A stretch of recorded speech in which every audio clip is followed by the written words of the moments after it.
Hi అండి. ఎలా ఉన్నారు అందరూ? ఏం చేస్తున్నారు? బాగున్నారా? నేనైతే చాలా బాగున్నానండి. మీరు కూడా బాగుండాలని కోరుకుంటున్నాను. ఈరోజు మన ఛానల్లో పచ్చి పులుసు ఎలా తయారు చేసుకోవాలో చూసేద్దాము. పచ్చి పులుసా అని అనుకోకండి. ఈ సమ్మర్లో పచ్చి పులుసు చాలా మంచిది. ఈ కూరలన్నిటికంటే కూడా మనకి చారులు పచ్చి పులుసులతోటి తినాలనిపిస్తుంది. ఈ తయారీ విధానం ఎలాగో చూసేద్దాము. దీనికి కావాల్సింది ముందుగా చింతపండు చూసారు కదా, ఒక 50 గ్రాముల దాకా తీసుకొని శుభ్రంగా కడిగి నానబెట్టుకున్నాను. తర్వాత 4 ఎండుమిరపకాయలు, ఒక హాఫ్ స్పూను జీలకర్ర, ఈ రెండింటిని కలిపి డ్రై రోస్ట్ చేసుకోవాలండి. స్టవ్ వెలిగించుకొని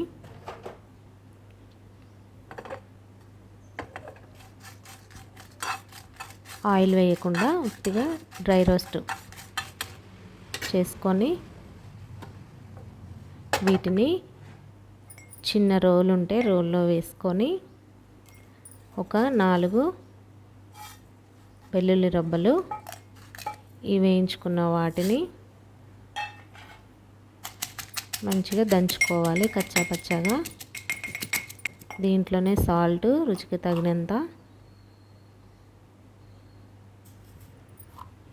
ఎండుమిరపకాయలు కొంచెం చల్లారాక వేసుకొని దంచుకోవాలి. దీంట్లోనే కొద్దిగా కరివేపాకు వేసుకొని కచ్చా పచ్చాగా దంచుకోవాలి. చూస్తున్నారు కదా, వీడియోలో చూపించిన విధంగా అలా దంచుకుంటే సరిపోతుంది. ఇప్పుడు మనం ఇందాక తీసుకున్న చింతపండు ఏదైతే ఉందో దాన్ని రసం తీసుకొని దాంట్లో కొన్ని వాటర్ యాడ్ చేసుకొని దాంట్లో ఇప్పుడు మనం దంచుకున్న మిశ్రమాన్ని వేసేసుకున్నాక ఉల్లిపాయలు ఒక 2 మీడియం సైజ్ ఉల్లిపాయలు కట్ చేసుకొని సగం తీసుకొని ముందైతే ఇలా వేసుకోవాలండి, బాగా నలిపి.